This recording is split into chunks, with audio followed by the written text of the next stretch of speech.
It's a lot, ooh, man, it's a lot easier to run. It's a lot more flexible. When you're paying for tons of leads to come into your business and leads are coming in from pay per click at night, and you're like, oh man, I got to call that person or I'm wasting money. It's stressful. And right now it's like, I just do deals when they come across my desk and if I want them, if I want to do it.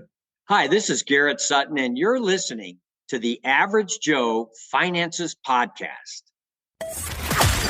Welcome to the Average Joe Finances Podcast. Are you trying to get out of debt, invest, or just not sure where to start? Then this is the place for you. We discuss different ways to get out of the rat race and build your wealth. Join us on this wild ride to financial freedom.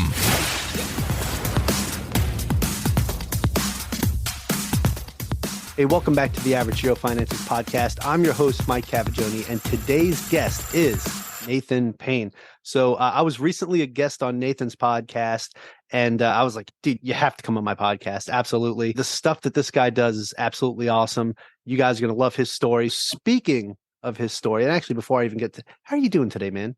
I'm doing really good. It's nice Saturday. I'm ready to go. Yeah. Okay, good. So, hey, welcome to the show. I normally don't do Saturday interviews anymore, but I had to have this guy on. I just did. It means a lot to me, man. Thank you for taking your time. Yeah, dude, of course. So anyway, speaking of stories, Nathan, what's your story? Who is Nathan Payne? Who's the real Nathan Payne? Let's start off. I grew up in Atlanta, Georgia, and originally born in Utah. And I actually made my way back. I actually live in Utah now, but originally born in Utah, lived there, moved out to Georgia because my dad, he works for Delta.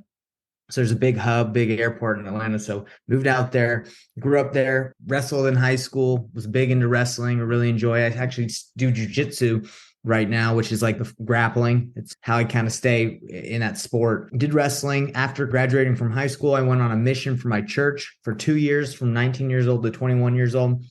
And it was looking back, it's a pretty interesting journey because when you're that young, you go out to a different state, different country and teach people about Jesus.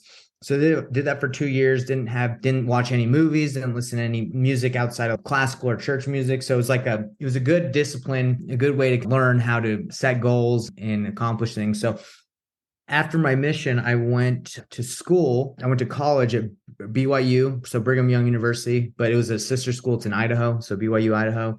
Met who would eventually become my business partner, met him in college, started doing door-to-door sales to make money because I already knew how to knock doors and talk to people. Did that for about 5 to 6 years, went from my first summer first year that I did it, did fairly well for a beginner and then just worked my way up in the company, became one of the top sales guys, ran teams, graduated from college.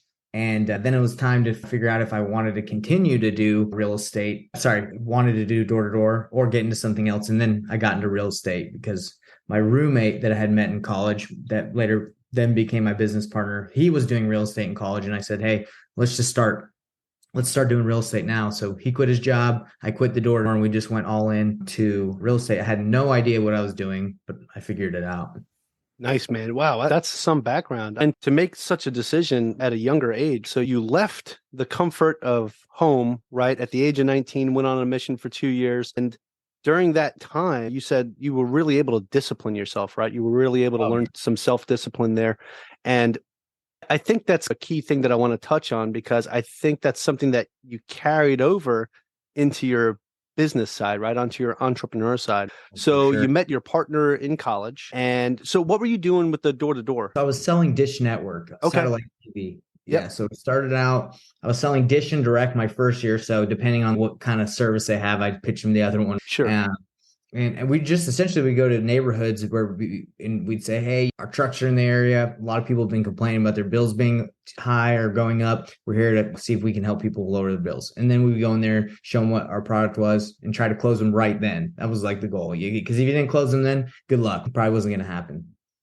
Yeah. Okay. So with doing that, you got some good sales experience, right? So I'm pretty sure with wholesaling that comes in handy. So Now your partner was already investing a little bit in real estate. Is that what you said? Yeah. So when I was doing door to door, I was always trying to get him to come and work for me or work with me. And he was like, nah, I'm doing lease options. I'm doing seller finance. He was trying to wholesale And he had started because his dad, who was in Missouri, had started. His dad started flipping, then he got into wholesaling. So he was trying to dabble in it, but I saw how much work. I just saw what he was doing. I was like, man, I'm making more money than him. I don't need to do that. So I just didn't think it was a better option because door to door is very lucrative, especially if you have people under you. You make overrides, you make money per sale that they have if you manage them. So I didn't think about it. But once college was over, I was like, I don't want to do this forever. Yeah. Okay. So was it because he was already doing real estate that you were like, let me get into real estate? Or did you start doing some research and figure out that this is the route you wanted to go? Or did your friend tug your arm a little bit and say, come on, man, come over to the dark side?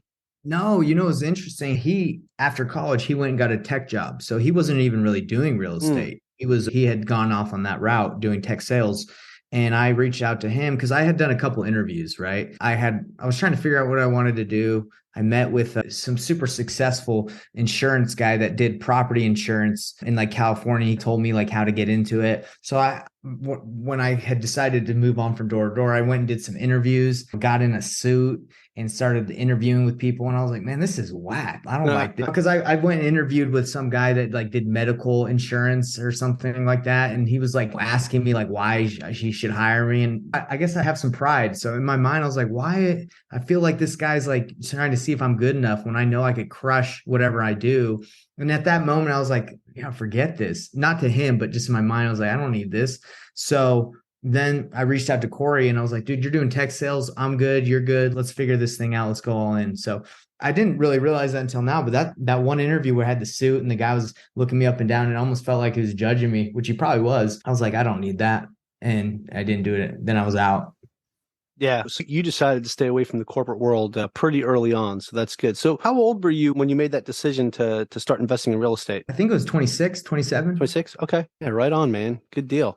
Now, what did that look like for you when you made that initial shift, right? I know you didn't just jump right in all of a sudden, boom, I've got all these leads and all these properties. I don't know what to do with myself. What did that process look like to start from complete scratch? Yeah, so it was me and Corey meeting in my basement, looking at for sale by owners and making about 5 dials a day because we thought that was enough. Oh, wow. Yeah, we were just like a little intimidated, a little nervous on what to do, how to start. So it started off with just meeting, game planning. That's kind of usually what happens when you don't know what you're doing and you don't want to take action. So you just plan. And so we were planning, trying to figure out how we're going to do what we're going to do.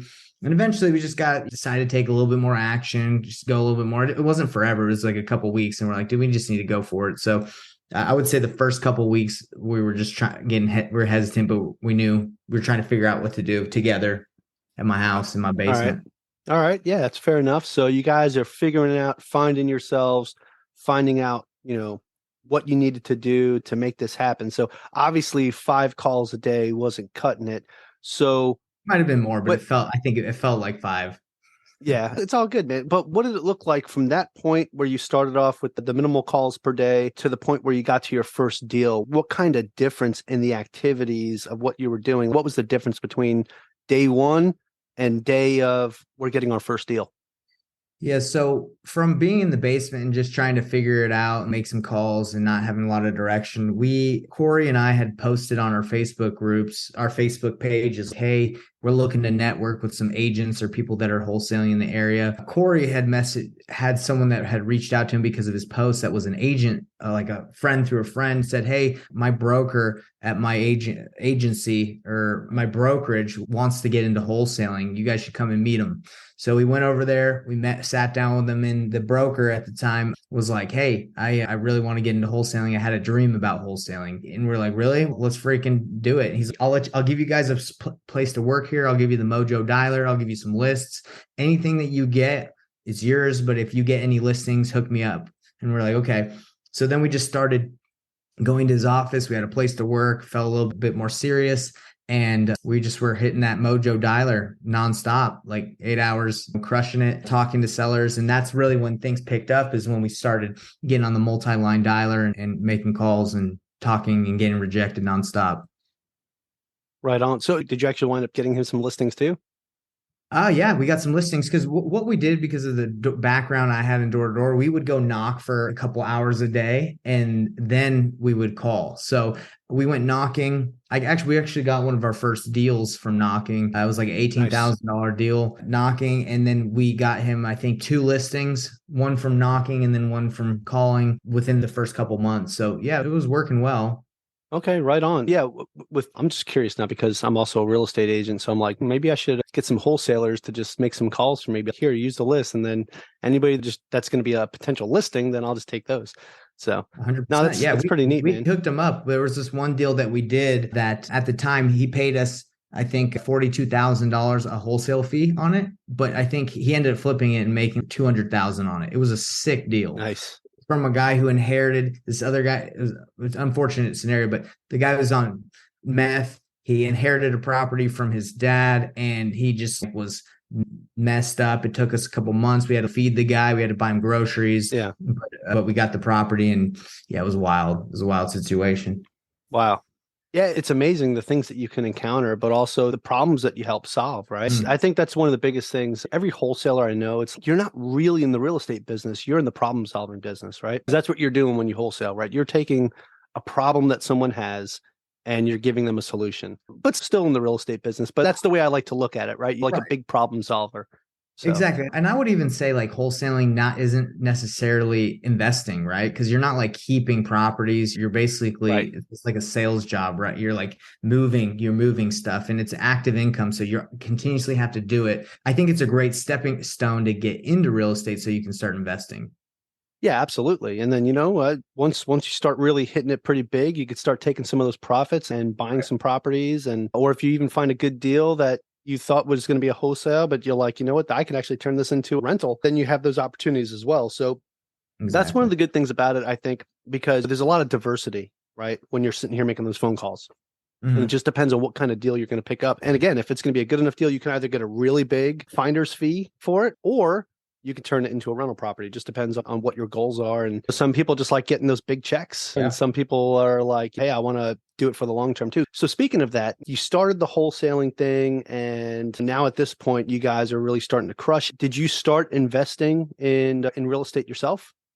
Yeah, so that's the thing. I wish like I would have known a little bit more is as I built a wholesaling business over the last like 4 years, as I built up teams and got more employees, it almost seemed like the more deals you did, like you just had to keep doing more and more to feed everybody in the company. So I have a couple rentals, but I wasn't able to keep as much as I'd like because when you got to pay everyone, you can't really keep something because then they're like, hey, I need that commission. That sales guy's, hey, I need my 15. He's not saying I need that, but that's obviously he's got to get paid. So yeah, I think that's the problem. If you just build like a really heavy acquisitions business that's just strictly wholesaling, you're not going to get to keep as much as you want. So what I did now is with the market shift happening, I've really leaned out my business. So instead of having a company or a big team that has to be fed, I do deals and I get to get paid pretty much with little overhead. I get to keep everything and get to keep properties that I want now. So I've changed my model a little bit to be not doing as much, but making more and getting a lot more flexibility and freedom with my time.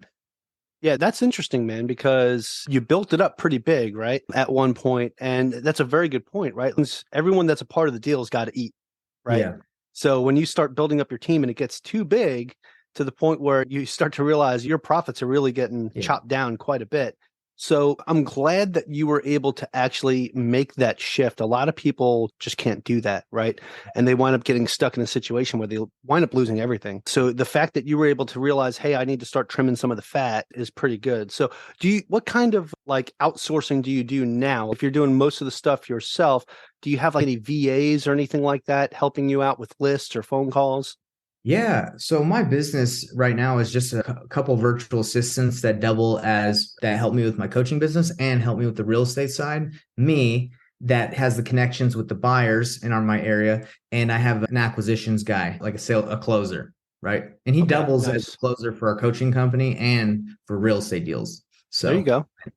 I've double purpose. And Again, it's a lot, man, it's a lot easier to run. It's a lot more flexible. When you're paying for tons of leads to come into your business and leads are coming in from pay-per-click at night and you're like, oh man, I got to call that person or I'm wasting money. It's stressful. And right now it's like, I just do deals when they come across my desk and if I want them, if I want to do it. Yeah, no, that's great. It's good to have the flexibility to be able to do that and be at a point where you can actually say, you know what, I don't have to do this deal. This one looks like it'll be too painful or whatever, because your whole thing is painless wholesaling. Go with the name here. Right. If a deal's looking a little rough around the edges and looks like it might be spiky and painful, you're like, I'll let somebody else deal with that one. That's not going to be me. So that's good to have that flexibility. No, I love it. And it's interesting because I talk to a lot of people that want to get into real estate and I'll say, what's your goal? And they're like, I want to do 10 to 20 deals a month. And I'm like, why? Like, why would you want to do that many? What's the point? Are you trying to achieve like a financial goal or do you want to just do that much volume? And then they realize if I can do, what I'm trying to do in 1 or 2 deals, why do I need to do 20? So I think people believe that the more is better or bigger is better when that's not the case. No, definitely not. Last year, I only invested in 2 more syndications. That's it. 2 deals last year. That's it. It's all I needed. Right? That's right. I really appreciate your thoughts on that because I do feel like a lot of people get caught up in that numbers game and they're like, oh, I want to have in the next year, I want to have like 1,000 doors. And it's like, why?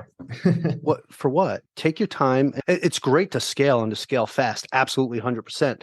But don't make sacrifices that are going to hurt you to get there. You know what I'm saying? Yeah. Somebody that's trying to pull 10 to 20 deals a month, they're going to be hurting, especially if you have a family. What are you doing? So yeah, exactly. And it's interesting because I don't know if Tom Kroll is, but he's one of my mentors. He built like Wholesaling Inc. And I was talking to him yesterday and he's like, what's your vision for your coaching business? And I was like, to be the number 1 real estate community within 5 years, to be the number 1. And he's like, are you serious? You really want to be the number 1 community in 5 years? You know how much work that would be? And I was like, nah, I didn't really think about it. But if I was the number 1, that would be intense. That would be a lot. And then it made me think like, why do I want that? And I've been thinking like, okay, what do I really want? And so it's interesting to really sit down and you're like, I know everyone aspires for like these crazy things, but do you really want that? You know how much work that's going to be? I like that, man. This is one of those, what do you call it? When you have an opinion that differs from the masses here. Epiphany or no? No, not an epiphany. It's a good talking point because I listen to so many podcasts where it's, you need to shoot for the top and shoot to be number 1 and this and that. You also need to have a little bit of humility and be humble and some reality as well.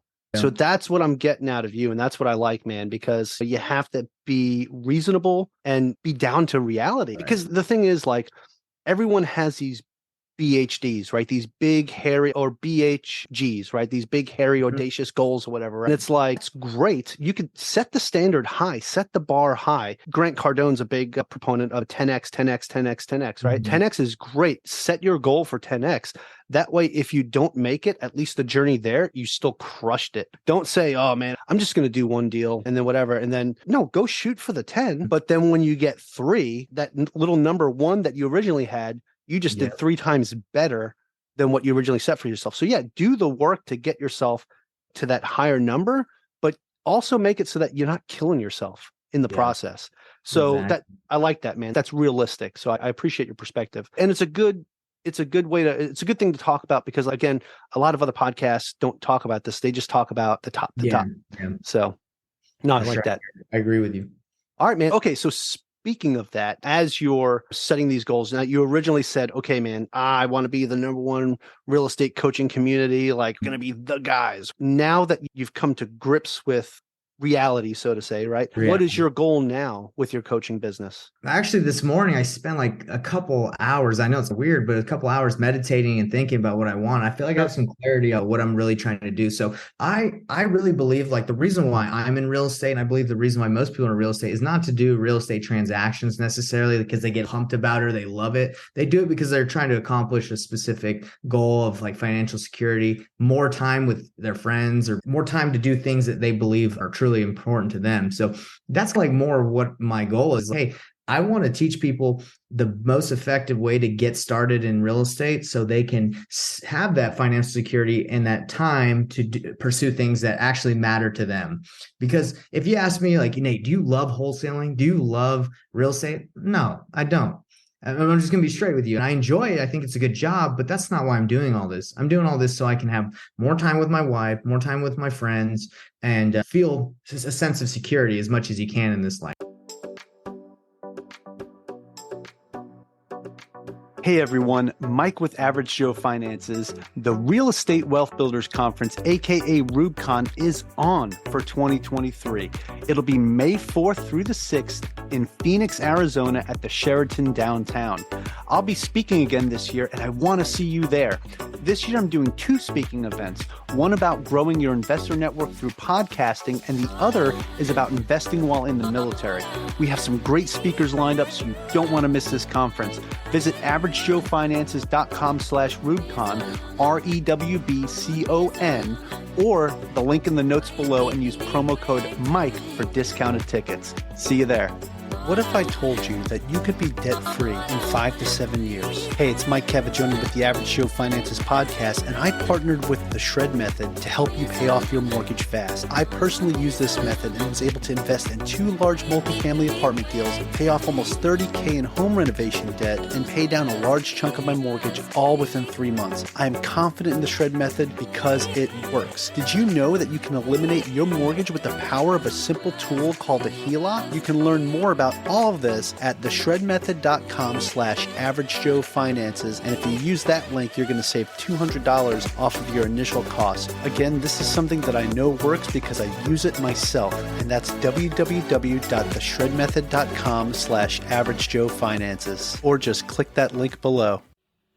Let's get back to today's episode.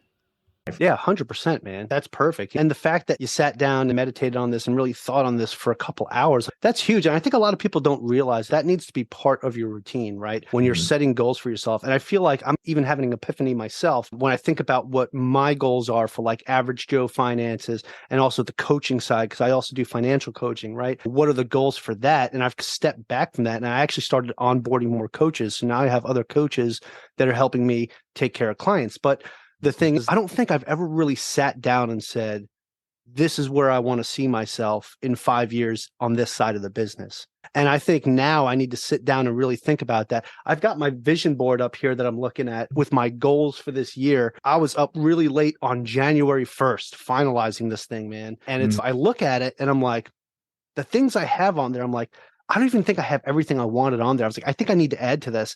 And I told myself, I was like, well, the year already started. Can I add to it? Of course I could add to it. I could make changes and make route shifts and all that stuff as time goes by because things are going to change, right? As the year goes on, things are going to change.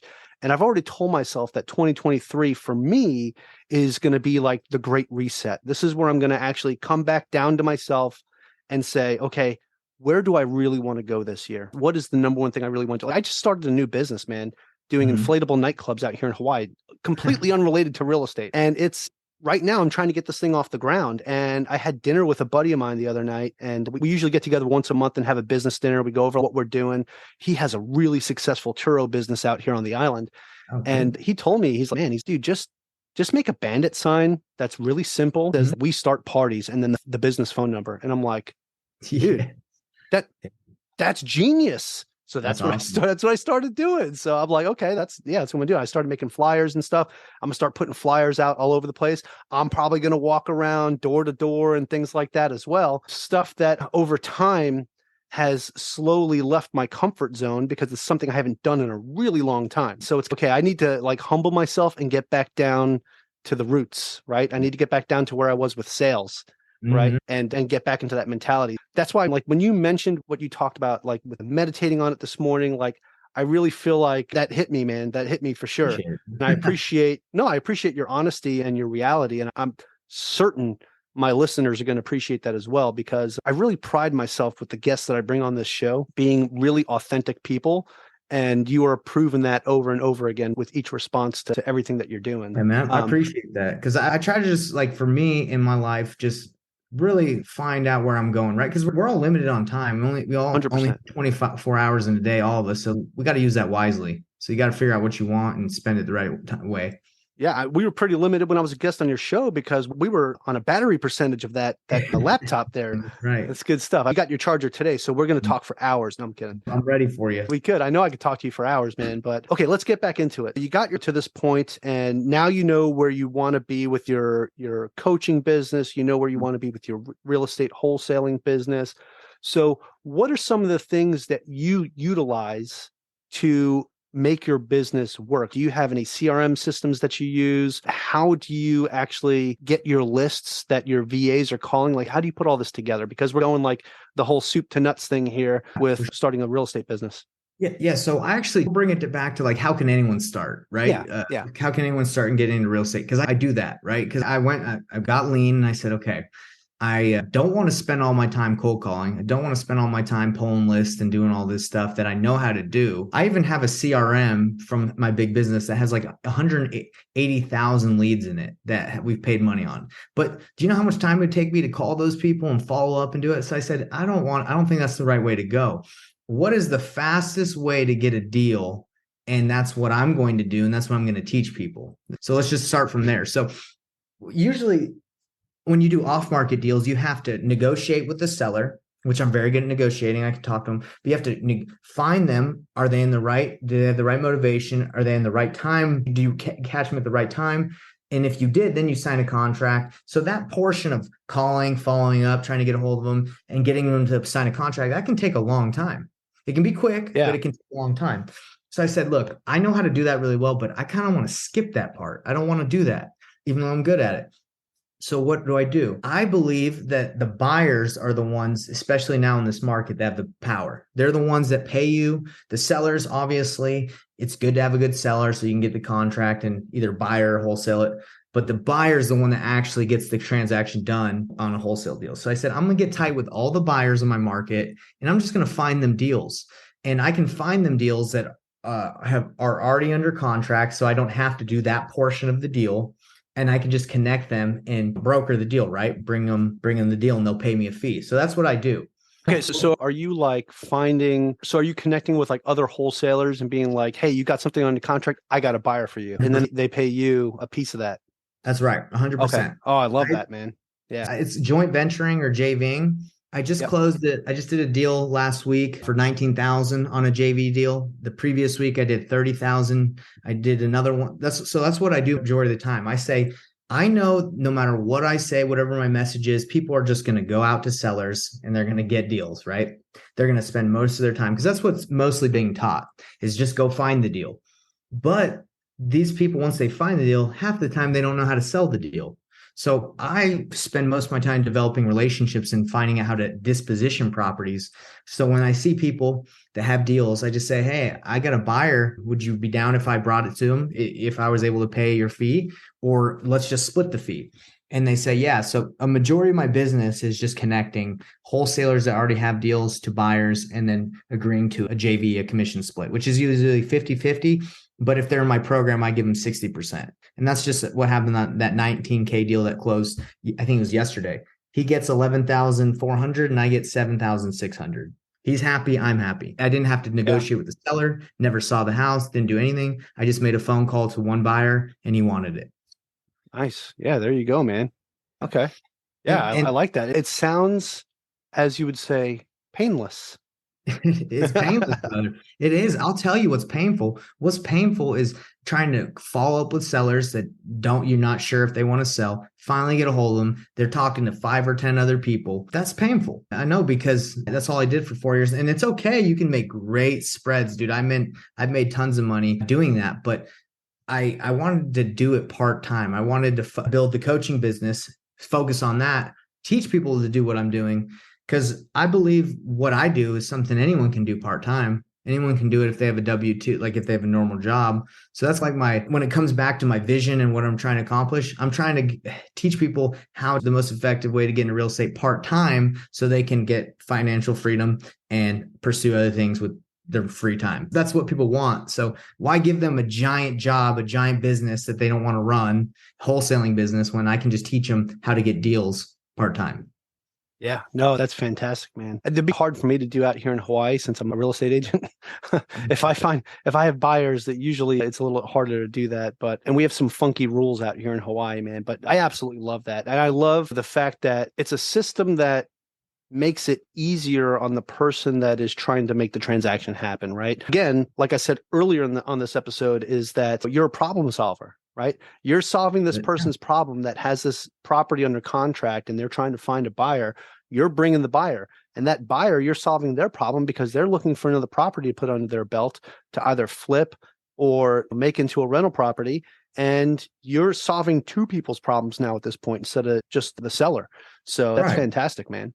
Actually, really three people, right? Because even though the property's under contract, you're still helping that seller out as well, right? Because you're bringing the buyer. Right. So it helps everybody that's involved in this transaction. So now you're helping three people. Yeah, I like that. It's fun to do it. And it's not just JVing though. I also focus on market properties because you can also wholesale a deal that's listed on the MLS or double close. So I look for those if they meet, since I'm getting tight with these buyers and knowing what they want, I'll look on the MLS. If I see something I know they'd want, I'll pick it up, get under contract. They will either pay me an assignment or they'll write me an invoice and I can just connect them to the seller. Just say, hey, go ahead and sign it. I showed you, I got you, I guess, teed up, go make the offer.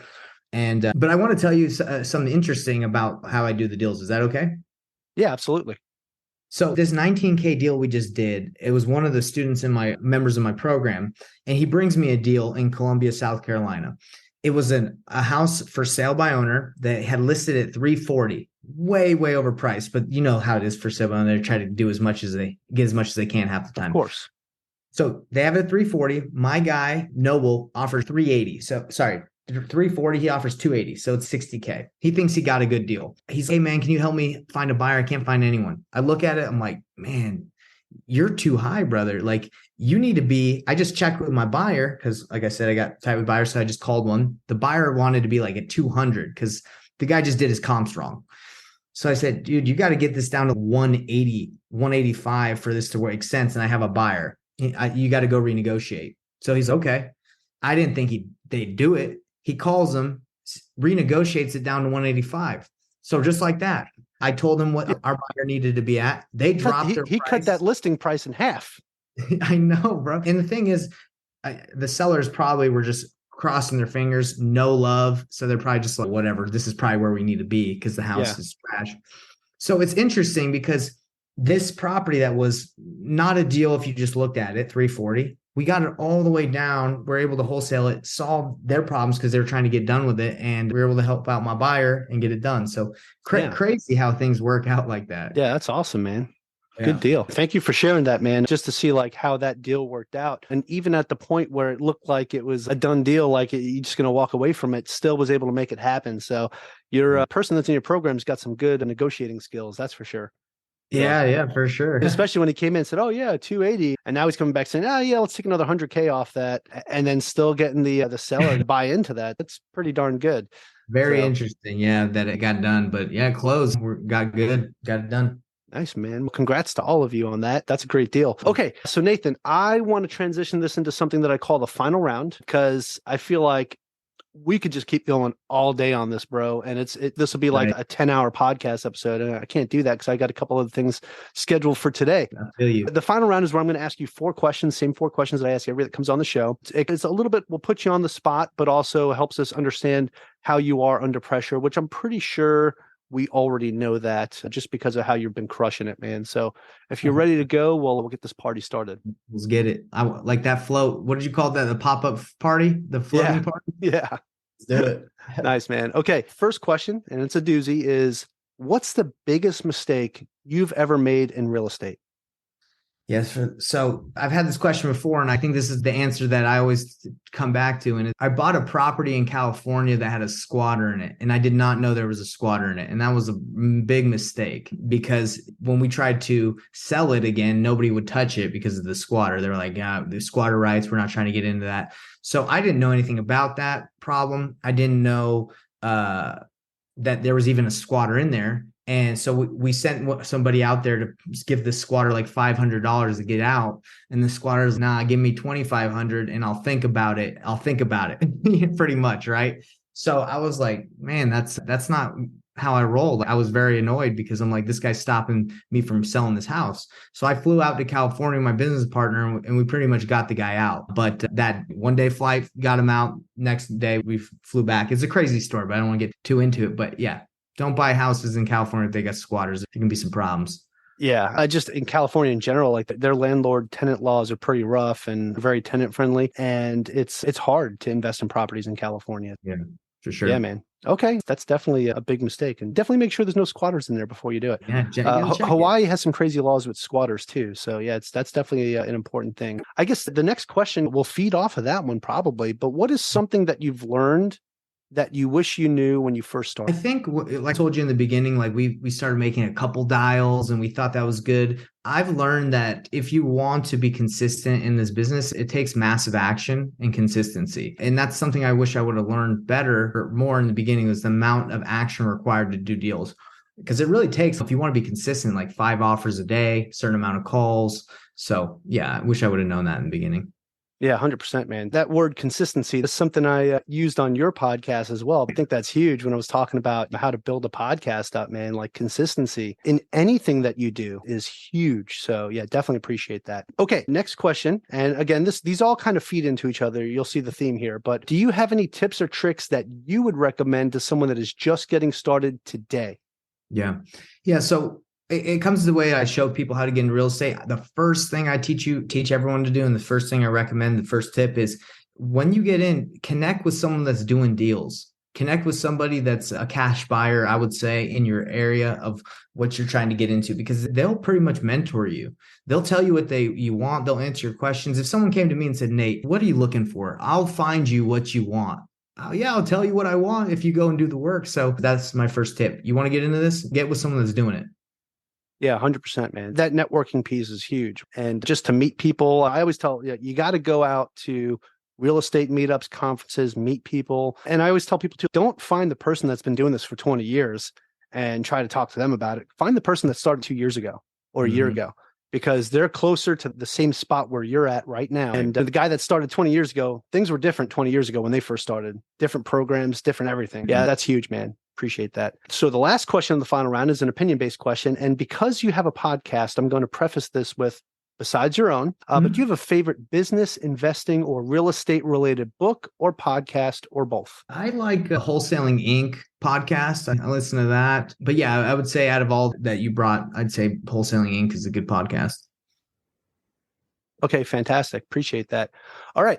And that is it for the final round, man. So I definitely appreciate your perspective on everything. I appreciate your responses during this interview. Dude, you're legit. You're legit. And I really appreciate everything that you brought to the table here today. With that being said, I do have one more question for you. This is outside of the final round, but this is the final question and the most important question of all. Because of the conversation that we've been having, and I really believe the whole thing with how you talked about getting started to where you are today, and we can walk through the process of how to get there. So that's awesome.